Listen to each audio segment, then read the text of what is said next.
শহরের বুকে আরও একটা খুন, এই নিয়ে মোট 4টে। এবারের খুনও হুবহু আগের 3টে খুনের মতোই।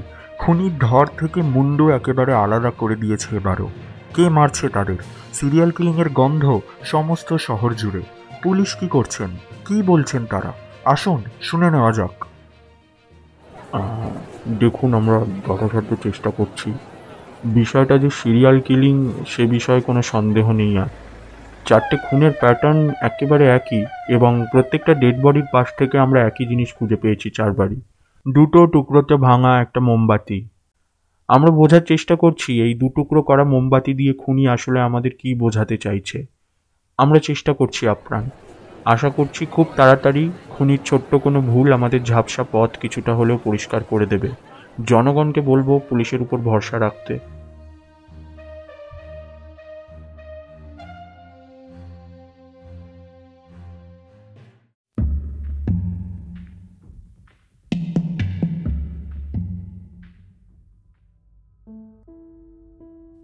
সমস্ত শহর জুড়ে কি হচ্ছে না হচ্ছে আমরা সবাই জানি।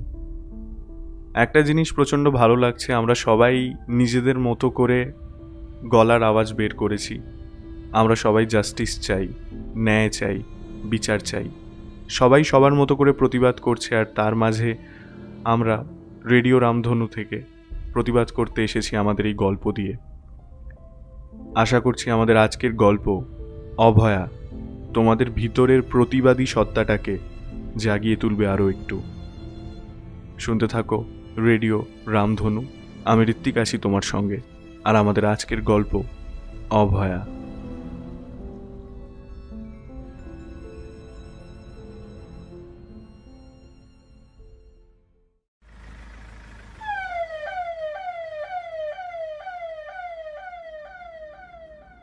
আজকালকার মেয়েদের জামা কাপড় যে ছিঁড়ি, তাতে মাসে 10-20টা রেপ খুব একটা আশ্চর্য হওয়ার বিষয় নয়। কি বলেন স্যার? সাব ইন্সপেক্টর সাহা প্রশ্ন করল অভয়রঞ্জন ঘোষকে। অভয়বাবু, ও সরি, বাবু নয় স্যার, উত্তর দিলেন। এই সাহা, তুমি তো দেখতে মানুষ, কথাবার্তা এমন জানোয়ারের বাচ্চাদের মতো কেন?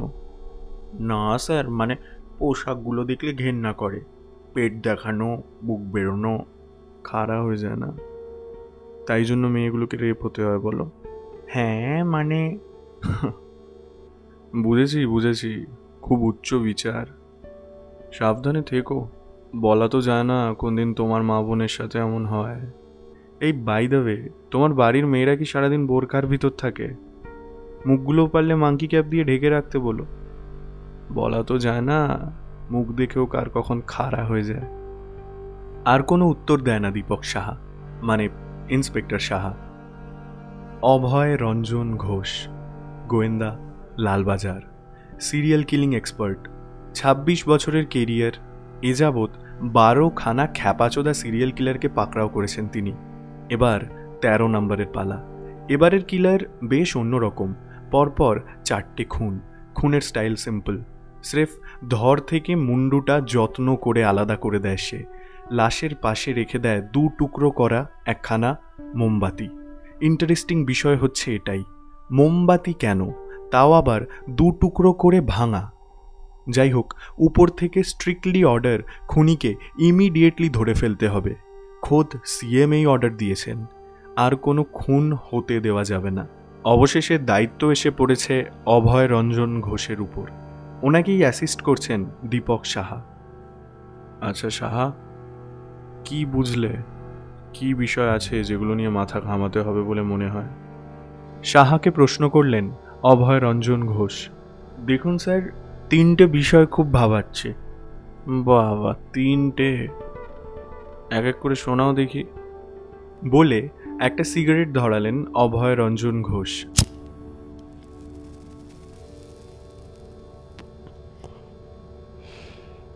সাহা বলতে শুরু করল, দেখুন, 1, যে 4টে খুন হয়েছে 4জনই পুরুষ।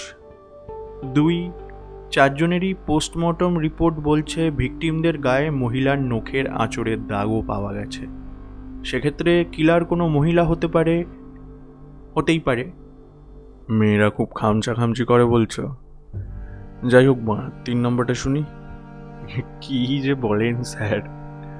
3 নম্বরটা হলো 4 জনেরই লাশ যেখান যেখান থেকে আমরা পেয়েছি, কিলার তাদের সেখানে মারেনি, মেরেছে অন্য কোথাও।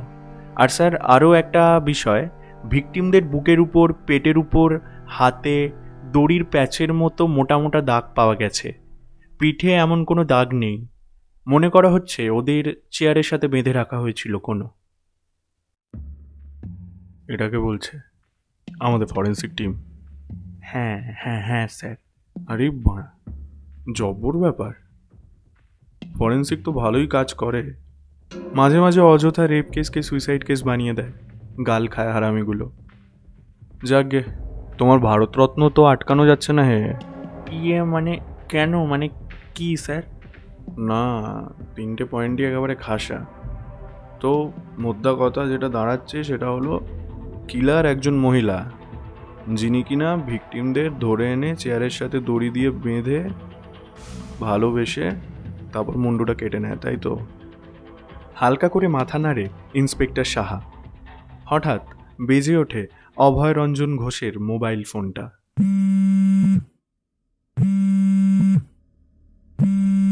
একরাশ বিরক্তি নিয়ে কল রিসিভ করেন তিনি। অভয়, কত দূর এগোলে? এগোয়নি স্যার, ঠিক মুড আসছে না। মস্করা হচ্ছে? 4 খুন ইতিমধ্যেই ডান, 5 নাম্বারটা আটকাতেই হবে। হবে বললেই তো আর হয়ে যাবে না স্যার, ভাবতে হবে, বুঝতে হবে, তারপর না ধরতে হবে। সিএম এর অর্ডার আছে, যত তাড়াতাড়ি সম্ভব কিলারকে ধরতে হবে। তাড়াহুড়ো করতে পারবো না স্যার। তাহলে কি পারবে? আপনাদেরই তো ডিপার্টমেন্ট। 2 বছর ধরে শহরে 8টা রেপ কেসের দোষীরা এখনো নিখোঁজ। সময় আপনি লাগাবেন ভালো, আর আমি লাগালেই হুড়কো স্যার। মানে দেখো কি করা যায়। সিএম কিন্তু স্ট্রিক্টলি অর্ডার দিয়েছেন। সিএমকে বলুন না বারবারের মতো এবারেও আন্দোলনে নেমে পড়তে। বলা তো যায় না, কিলার নিজে এসে ধরা দিয়ে দেয় যদি। এই বলে কলটা কেটে দেন অভয়রঞ্জন ঘোষ।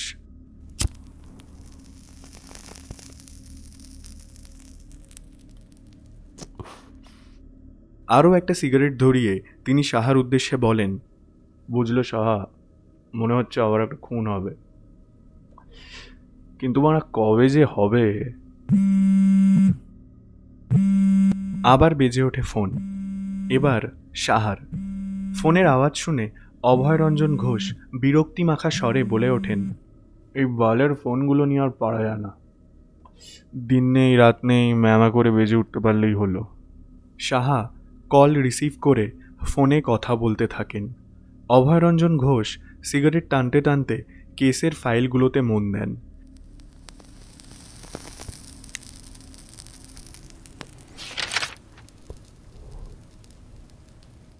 কয়েক মিনিট পর কান থেকে ফোন নামিয়ে রেখে সাহা বলে, আর পারা যায় না স্যার, এদের নিয়ে আর পারা যায় না। আজ রাতে আবার একটা ক্যান্ডেল মার্চ, আবার ট্রাফিক জ্যাম, সময় নষ্ট। ফাইল থেকে মুখ তুলে অভয়রঞ্জন ঘোষ বলেন, সময় নষ্ট, নষ্ট, নষ্টই বটে। এনে দাও জাস্টিস ওদের, তাহলে তো আর সময় নষ্ট হয় না কারো। আচ্ছা স্যার, আপনি বলুন, হাতে মোমবাতি নিয়ে মিছিল বার করলেই জাস্টিস পাওয়া যায়? আর কে নাকি রেপ হয়েছে, আদৌ হয়েছে কিনা ভগবান জানে। ভগবান জানে কি স্যার? এই যে তুমি ইন্সপেক্টর দীপক সাহা, একটা পাক্কা হারামজাদা। কি যে বলেন স্যার। হ্যাঁ, যাই হোক মায়া, ক্যান্ডেল মার্চ তাহলে আজও আছে। 5 নম্বর খুনটা আজই হবে। মানে ক্যান্ডেল মার্চের সাথে খুনের কি সম্পর্ক? আছে বাবা, সম্পর্ক আছে। মারিয়ে তো সিরিয়াল কিলিং এক্সপার্ট হয়নি। মাথা নিচু করে ফেলে ইন্সপেক্টর সাহা। অভয়রঞ্জন ঘোষ আবার বলতে শুরু করেন, প্রথম খুন, ভিকটিমের নাম দুলাল সান্যাল, বয়স 37, খুন হন 11ই আগস্ট। দ্বিতীয় খুন, ভিকটিমের নাম সুশান্ত পালিত, বয়স 29, খুন হন 26শে অগস্ট। 3 নম্বর খুন, ভিকটিমের নাম প্রত্যুষ রয় চৌধুরী, বয়স 40, খুন হন 1 সেপ্টেম্বর। 4 নম্বর খুনটা হয় গতকাল অর্থাৎ 12 সেপ্টেম্বর। ভিকটিমের নাম সমীর কুমার সেন, বয়স 62, 62। ইন্সপেক্টর সাহা এসব শুনে মাথা চুলকোতে চুলকোতে বলেন, হ্যাঁ সেসব তো জানি, কিন্তু এদের সাথে ক্যান্ডেল মার্চের কি সম্পর্ক? সম্পর্ক গভীর সাহা, সম্পর্ক গভীর। 11ই অগস্ট, 26শে অগস্ট, 1 সেপ্টেম্বর আর গতকাল অর্থাৎ 12ই সেপ্টেম্বর, এই 4 দিন কি ছিল মনে আছে? না মানে ঠিক মনে পড়ছে না। তা পড়বে কেন? ভাবো ভাবো, ভেবে বলো। তুমি বললে ক্লু দিতে পারি। দেবো একটা? সাহা মাথা নাড়ে। অভয়রঞ্জন ঘোষ আবার বলতে শুরু করেন, 9ই অগস্ট দুপুরে কলকাতার বুকে একটি সরকারি স্কুলের একখানা ক্লাসরুমে সেই স্কুলেরই এক শিক্ষিকার অর্ধনগ্ন ছিন্ন ভিন্ন দেহ পাওয়া গিয়েছিল, মনে পড়ে? সাহা মাথা নাড়ে। বাহ, ভাগ্যিস মনে পড়েছে এটা। যাই হোক, প্রথমে বলা হয় সুইসাইড, পরে দ্বিতীয়বারের পোস্টমর্টেম রিপোর্ট বলে একাধিকবার একাধিক লোকজন প্রথমে মেয়েটিকে নৃশংসভাবে ধর্ষণ করে এবং তারপর নর পিশাচের মতো মেয়েটির উপর অত্যাচার করে খুন করা হয়। দ্বিতীয় পোস্টমর্টম থেকে সব পরিষ্কার হওয়ার পর এই সমস্ত ঘটনা জেনে ক্ষিপ্ত হয়ে ওঠে জনগণ। সেটাই স্বাভাবিক। দিনে দুপুরে অমন জলজান্ত একটা মেয়ে, একজন শিক্ষিকা, নিজের স্কুলের ভিতরেই। ঘেন্না হয় না, ঘেন্না। তোমার বোধহয় হয় না, তুমি তো বোরখার মাংকি ক্যাপে বিশ্বাসী, তাই না শাহ?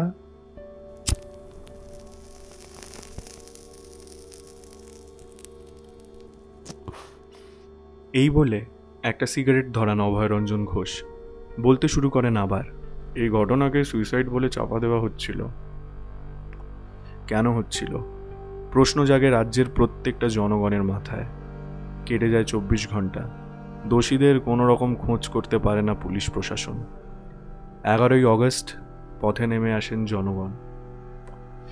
দাবি একটাই, ন্যায় চাই, ন্যায়, বিচার চাই। আমিও তাদের দলেরই একজন, আমারও ন্যায় চাই, বিচার চাই। We want justice. হাতের জ্বলন্ত সিগারেটটা রাগে ঘেন্নায় জানলা দিয়ে বাইরে ছুঁড়ে ফেলেন অভয়রঞ্জন ঘোষ। শান্ত গলায় তিনি আবার বলেন, 11ই অগস্ট, 26শে অগস্ট, 1 সেপ্টেম্বর, 12ই সেপ্টেম্বর, এই 4 দিনই শহরের বুকে নেমে আসে মানুষ। তারা কি চায়? বিচার চায়। তাদের হাতে মোমবাতি, চোখ ভেদ করে জল বেরিয়ে আসছে বারবার। তারা শুধু বিচার চায়, চায় নারী সুরক্ষা। তারা চায় মানুষের রূপ ধরা ওই জানোয়ারগুলো সাজা। বুঝতে পারলে কিছু? হ্যাঁ হ্যাঁ হ্যাঁ, আরও গুলিয়ে যাচ্ছে স্যার। এটা তো অন্য কেস, আমরা তো সিরিয়াল কিলার ধরছি। কিছুই বুঝতে পারছি না তো স্যার। ধর বাড়া, সালা চারিদিকে অশিক্ষা। না মানে সরি সরি স্যার, 11ই অগস্ট, 26শে অগস্ট, 1 সেপ্টেম্বর আর গতকাল অর্থাৎ 12ই সেপ্টেম্বর শহরের বুক চিরে হাজার হাজার মানুষ পথে নেমেছিল, আমি জানি স্যার, কিন্তু এর সাথে আমাদের কেসের সম্পর্ক কি? চোখ খুলে দেখো, ভালো করে চোখ খুলে দেখো। ঠিক ওই দিনগুলোতেই খুনগুলো হয়েছে। ওই 4 দিনই একটা একটা করে খুন হয়েছে। আরে সালা, স্যাঁটা ভাঙা তো স্যার, এটা তো খেয়াল করিনি। ওই 4 দিনই ক্যান্ডেল মার্চ, তাই জন্য কি ভিকটিমের লাশের পাশে মোমবাতি? বেশি বাড়াবাড়ি করো না সাহা, এর পরের বার থেকে আমার সামনে এইসব বালের ল্যাঙ্গুয়েজ ইউজ করলে কেলিয়ে গাঁড় ভেঙে দেবো। যাই হোক, সে ব্যাপারে কোনো সন্দেহ নেই যে ভিকটিমের সঙ্গে ক্যান্ডেল মার্চের সম্পর্ক আছে বলেই মোমবাতি। কিন্তু সন্দেহ একটাই, ভেঙে দুটুকরো করা মোমবাতি মানে কি? এই এত সহজ ব্যাপারটা আমাদের ডিপার্টমেন্টের কেউ সালা বুঝতেই পারলো না। কি অবস্থা! সেটাই তো ভাবি, ঢ্যামনায় ডিপার্টমেন্টটা একেবারে ভরে গেছে সালা। বালগুলো সিরিয়াল কিলার ধরবে না মিছিলে যারা হাঁটছে, প্রতিবাদ করছে, আন্দোলন করছে তাদেরকে ধরে ধরে ক্যালাবে? যাই হোক, আজ আবার একটা ক্যান্ডেল মার্চ। আগেই বললাম যে আজ আবার একটা খুন হবে। পঞ্চম খুনটা আজকেই হবে। যাই বলুন, মানুষের মিছিল যত দিন যাচ্ছে তত বাড়ছে। খেয়ে দে কাজ নেই। সত্যিই বোধহয় খেয়ে দে কোনো কাজ নেই ওদের। সাহা, নয়তো পরের মেয়ের বিচার চেয়ে এভাবে সবাই রাস্তায়, সবাই লড়ছে, সবার গলায় এক সুর, একটাই সুর, উই ওয়ান্ট জাস্টিস। আচ্ছা, তোমার নিজেকে আয়নায় দেখতে কেমন লাগে সাহা? আগে ভাল লাগতো, এখন খানিক বুড়ো বুড়ো লাগে স্যার। বুড়ো বুড়ো লাগে? আর মানুষের বাচ্চা লাগে? স্যার, আপনি আমাকে অনেকক্ষণ ধরে অনেক কথা শোনাচ্ছেন। আমি ভুল কি বলেছি স্যার? আপনি শোনেননি? কি? Precaution is better than cure. এই ইংরেজি চুদিও না তো, বিরক্ত লাগে বাড়া। হ্যাঁ, যাই হোক, তোমার ওই precaution is better than cure এর মানে কি? মানে কিছুই না স্যার, সমস্যাটা এখনকার মেয়েদের পোশাকে। উত্তেজক পোশাক পরার জন্যই এমনটা হচ্ছে বারবার। এসব না থামলে এর পরেও হবে। আমরা হাজার চেষ্টা করেও কিছু থামাতে পারবো না। মেয়েরা সেদিন বিকিনি পরে স্কুলে যায়নি যতদূর জানি। যাকগে, তোমার মতো গান্ডুর সাথে আমি এ ব্যাপারে আর কোনো রকম কথা বলতে চাই না। ঠিক সময় সব কিছুর উত্তর তুমি নিজেই পাবে, অবশ্যই পাবে। আচ্ছা সাহা, কতদিন স্নান করনি? গা থেকে কেমন জানোয়ারের বাচ্চার মতো গন্ধ আসছে। এভাবে আপনার সাথে কাজ করা যাবে না স্যার, যাবে না। আমি অন্তত পারবো না। আরে বাল, চটে যাচ্ছ কেন? আমরা কি মজা করব না? করবো না আমরা মজা?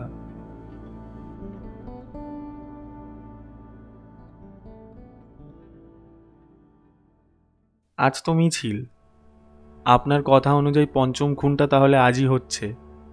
কি করণীয় তবে? দাঁড়াও দাঁড়াও, আপাতত সবটাই তো অনুমান। অনুমানটা আগে ঠিক হতে দাও হনুমান। মানে? মানে কিছুই না, কিছুই করব না এখন আপাতত।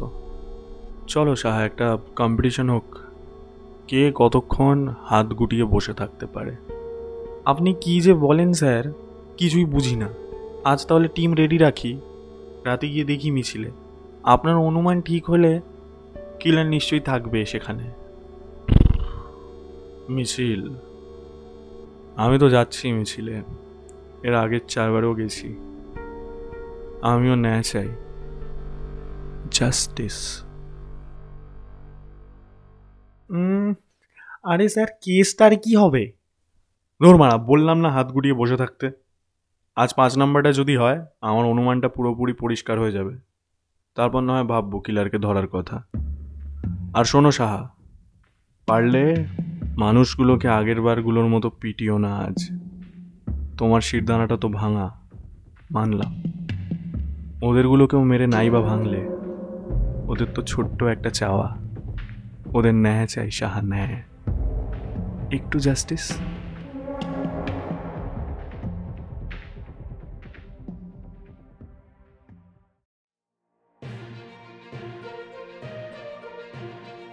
বারোই সেপ্টেম্বরের পর 13ই সেপ্টেম্বর শহরের বুকে আরও একটা খুন। পরপর দুদিনে দুটো খুন, এই নিয়ে পাঁচটা খুন। খুনের প্যাটার্ন এবারও সেম। ধর থেকে আলাদা করে দেওয়া হয়েছে মুন্ডু। ধর থেকে আলাদা করে দেওয়া হয়েছে মুন্ডু। লাশের পাশে আবারও মিলেছে 2 টুকরোয় ভাঙা মোমবাতি। কি হচ্ছে শহরে? একদিকে ন্যায়ের চেষ্টায় কাতর হওয়া আপামর রাজ্যবাসীর হাহাকার, অন্যদিকে নৃশংস এই হত্যালীলা। কি করছে কলকাতা পুলিশ? কলকাতা পুলিশ হাত গুটিয়ে তামাশা দেখছে বেবি। কি বলো সাহা? টিভির ভলিউমটা কমিয়ে দেন অভয়রঞ্জন ঘোষ। আপনার অনুমানই তাহলে ঠিক স্যার। 13 তারিখের ক্যান্ডেল মার্চেও আরও একটা খুন, কিন্তু এবারে আবার নতুন লোচা স্যার। এবারের ভিকটিম যে আবার মেয়ে ছেলে। মেয়ে ছেলে নয়, মহিলা। নাম মহুয়া ব্যানার্জি, বয়স 52। হ্যাঁ হ্যাঁ, ওই হলো। মেয়ে ছেলে আর মহিলায় কি ফারাক? স্বাভাবিক, তুমি বুঝবে না সাহা। মেয়ে ছেলে আর মহিলার ফারাক তোমার বোঝার কথা নয়। যাই হোক, আরও কিছুদিন হাত গুটিয়ে বসে থাকতে হবে। এ কি কেন স্যার? আমরা ধরবো না কিলার? হ্যাঁ, কিলার তো আমার বিয়ে করা বউ, যে চাইলেই ধরে ফেলবো। সাহা, আমরা এখনো ধরবো করছি, কিন্তু ধরতে পারছি না স্টেজে। নেক্সট মিছিলের খবর কবে? এখনো জানা যায়নি স্যার, তবে আজকালের ভিতরেই হবে কিছু একটা। মানুষকে আর ভয় দেখিয়ে দাবিয়ে রাখা যাচ্ছে না স্যার। যাবে না, মানুষকে আর দাবিয়ে রাখা যাবে না, ওদের আর দাবিয়ে রাখা যাবে না, কিছুতেই না। ওদের জাস্টিস ওরা নিজেরা এবার বুঝে নেবে। তুমি এসব নিয়ে মাথা ঘামিও না অযথা। শির দাঁড়া গজিয়ে গেলে আবার তো সমস্যায় পড়বে। তুমি খবর দিও নেক্সট মিছিল কবে হচ্ছে। আশা করা যায় ওই দিনই কিস্তিমাত।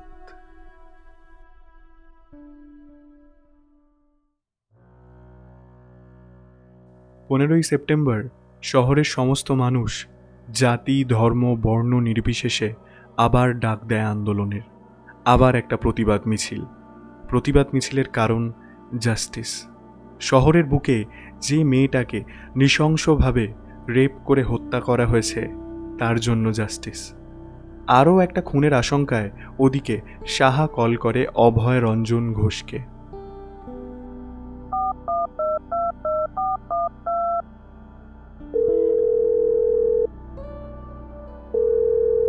হ্যালো হ্যালো হ্যালো স্যার, আজই আন্দোলন। হ্যাঁ, শুনলাম। টিম রেডি রাখি তাহলে স্যার? না মারা, তামঝামের দরকার নেই বেশি, তুমি আমি যথেষ্ট। হ্যাঁ স্যার, তার উপর কিলারের তো আবার মেয়ে হওয়ার সম্ভাবনাই বেশি।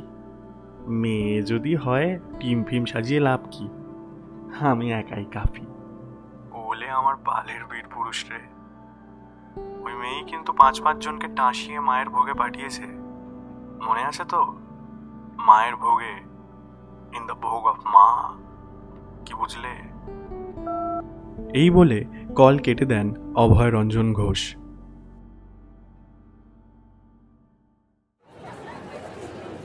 মিছিলের স্পটে সময়ের আগেই পৌঁছে যায় দুজন। যথা সময় শুরু হয় মিছিল। হাজার হাজার মানুষ, সবার চাই ছোট্ট একটা জিনিস, ন্যায়, একটুখানি জাস্টিস। মোমবাতি হাতে হাজার হাজার মানুষ বলে উঠছে বারবার, we want justice, we want justice. মিছিলে হাঁটতে হাঁটতে অভয় রঞ্জন ঘোষ ইন্সপেক্টর দীপক সাহাকে বললেন, এই যে সাহা, চোখ কান খোলা রেখো। জানো তো আইনের চোখে কালো কাপড় বাঁধা। ভুলে যেও না তুমি আইনের রক্ষক, তাই তোমাকে একেবারে সজাগ থাকতে হবে। কি বুঝলে? হ্যাঁ স্যার, আমি সব কিছু একদম সিসিটিভি ক্যামেরার মতো ক্যাপচার করছি, আপনি চাপ নেবেন না তো। মিছিল এগোতে থাকে, আর মিছিলের সঙ্গে এগোতে থাকে অভয় রঞ্জন ঘোষ আর ইন্সপেক্টর সাহা। হঠাৎই সাহা পিছন ঘুরে মিছিলের ঠিক পিছন দিকে তাকিয়ে দেখতে পায় একটা মেয়ে দূরে। খোলা চুল, পোশাক সাদা, সাদা পোশাকে লাল অক্ষরে কি যেন একটা লেখা। সে হাতে ধরে রয়েছে একটা মোমবাতি। মোমবাতিটা মাঝখান থেকে ভাঙা। মেয়েটির হাঁটার গতির সাথে তাল মিলিয়ে ভাঙা মোমবাতির উপরের অংশটা দুলে উঠছে বারবার। মোমবাতির নিচের অংশটা শক্ত হাতে মুঠো করে ধরে আছে মেয়েটি। সাহা হাঁটার গতি কমায়। কিছুক্ষণেই সাহার সাথে মেয়েটির দূরত্ব কমে আসে। সাহা স্পষ্ট দেখতে পায় মেয়েটির সাদা পোশাকে লাল অক্ষরে লেখা, জ্বালব না আর মোমবাতি আজ, চাইব না আর ভিক্ষা, নিজের হাতেই করব জবাই, নিজেই দেব শিক্ষা। আরে সালা, এই তো স্যার, পেয়ে গেছি স্যার, পেয়ে গেছি, ধরে ফেলেছি কিলারকে স্যার, আসুন স্যার আসুন। সাহাকে দৌড়ে আসতে দেখে মেয়েটি মিছিল ভেঙে বেরিয়ে পড়েছে ততক্ষণে। সাহা ছুটছে মেয়েটির পিছনে। সামনে একটা অন্ধকার গলির ভিতর ঢুকে পড়ে মেয়েটি। সাহা উন্মাদের মতো দৌড় লাগায় মেয়েটির পিছনে। আরেকটু, ব্যাস, সাহা ধরে ফেলে মেয়েটিকে।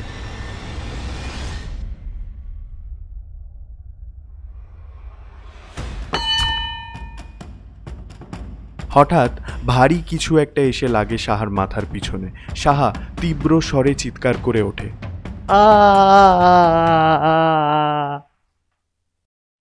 সাহার জ্ঞান ফেরে। সে নিজেকে আবিষ্কার করে একটা ফাঁকা অন্ধকার ঘরে। ঘরের জানলা দরজা বন্ধ। একটা ক্ষীণ আলো জ্বলছে ঘরটায়। একটা কাঠের চেয়ারের উপর বসে আছে সাহা।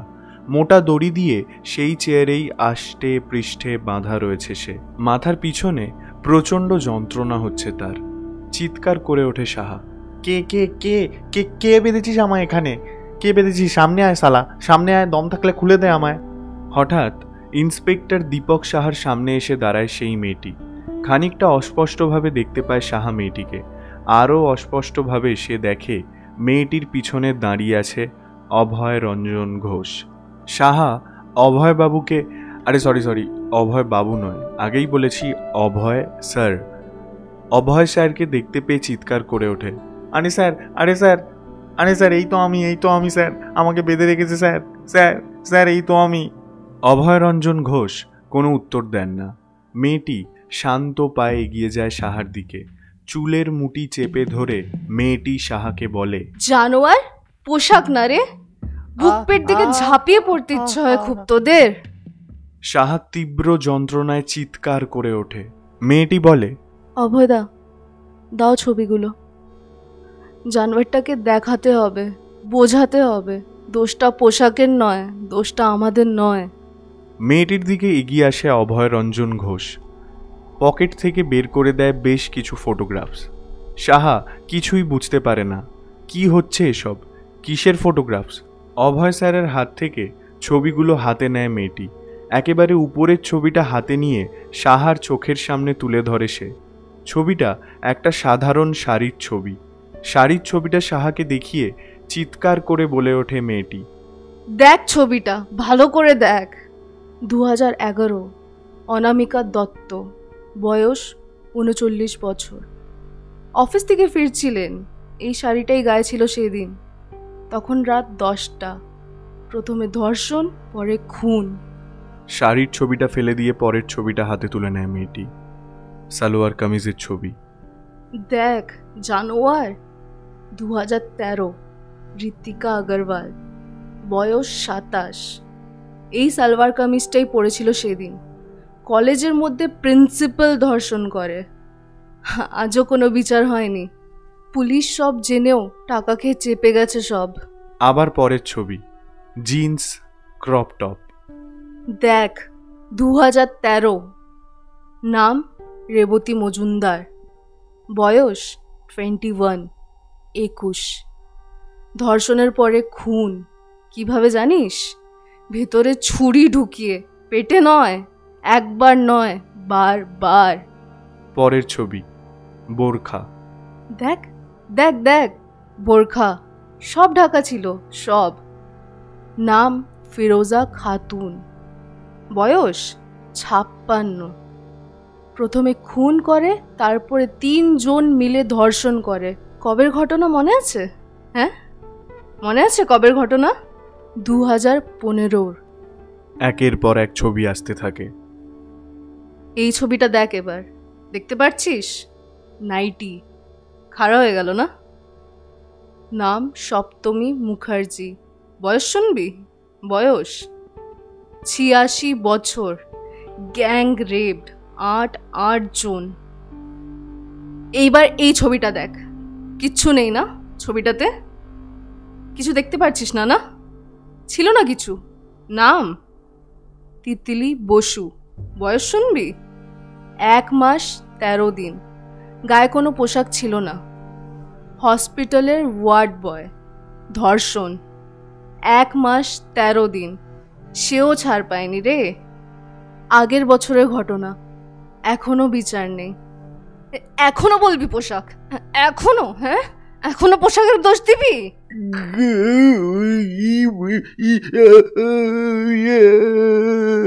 তীব্র স্বরে চিৎকার করে উঠে চোখ বুজে ফেলে সাহা। ইন্সপেক্টর দীপক সাহা। মেয়েটি বলে, আমরা জানি আমাদের কেউ ন্যায় দেবে না কোনোদিন। ন্যায় আমরা পাবো না, ন্যায় আমাদের ছিনিয়ে নিতে হবে। তাই ধরেছি অস্ত্র, ভেঙে ফেলেছি মোমবাতি। ভিক্ষে চাইবো না আর, এবার শিক্ষা দেওয়ার পালা। এই মিছিলগুলোর ভিড়ে তোদের মতো কিছু লোক আমাদের সাথে জাস্টিস চাইতে নেমেছে। তাদের শেষ করে দিয়েছি আমি, পরপর 5 জনকে। তাদের মধ্যে কেউ মনে করে সব মেয়েরাই পুরুষের গায়ে ঢলে পড়ে, তাই তাদের ধর্ষিত হতে হয়। কেউ মনে করে আমরা পুরুষদের উত্তেজিত করে তুলি। কেউ ভাবে আমরা রাতে বেরোই, তাই এমনটা হয়। কেউ মনে করে মেয়েরা বেশি স্বাবলম্বী হতে চাইলে ধর্ষণ চলবেই, মেয়েদের থাকা উচিত ঘরেই।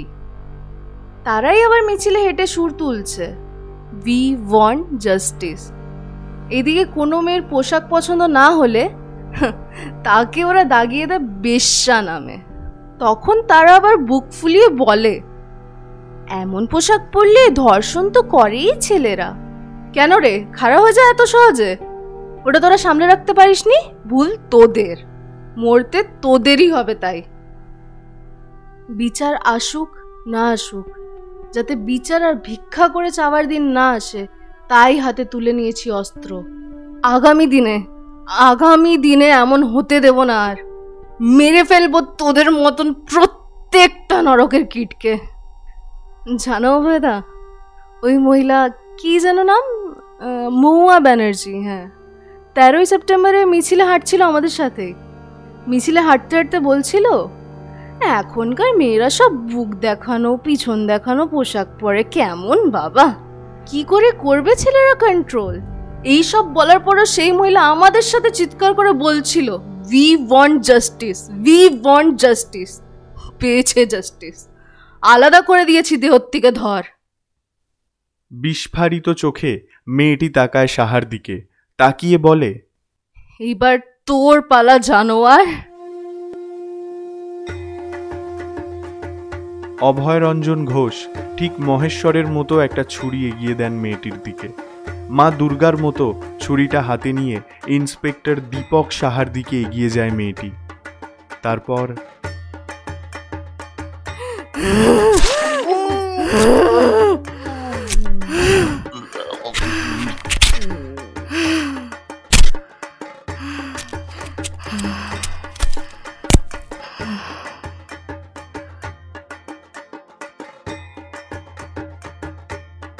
জ্বালবো না আর মোমবাতি, আজ চাইবো না আর ভিক্ষা। নিজের হাতেই করব জবাই, নিজেই দেব শিক্ষা। নিজের হাতেই করব জবাই, নিজেই দেব শিক্ষা।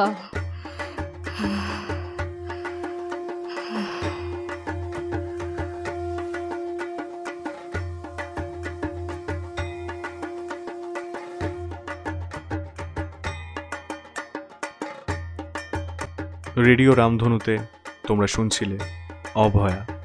গল্প পাঠে এবং রচনায় আমি ঋত্বিক ছিলাম তোমার সঙ্গে, এবং অভয়ার চরিত্রে ছিল প্রেরণা রয়। আমি কাউকে আজকে লাইক, কমেন্ট, শেয়ার, সাবস্ক্রাইব কিচ্ছু করতে বলবো না। জাস্ট এটুকু বলবো, প্রতিবাদ যেন না থামে। বিচার আমরা চাই, ন্যায় আমরা চাই, প্রতিবাদ যেন না থামে। ভালো থেকো, শুনতে থেকো রেডিও রামধনু।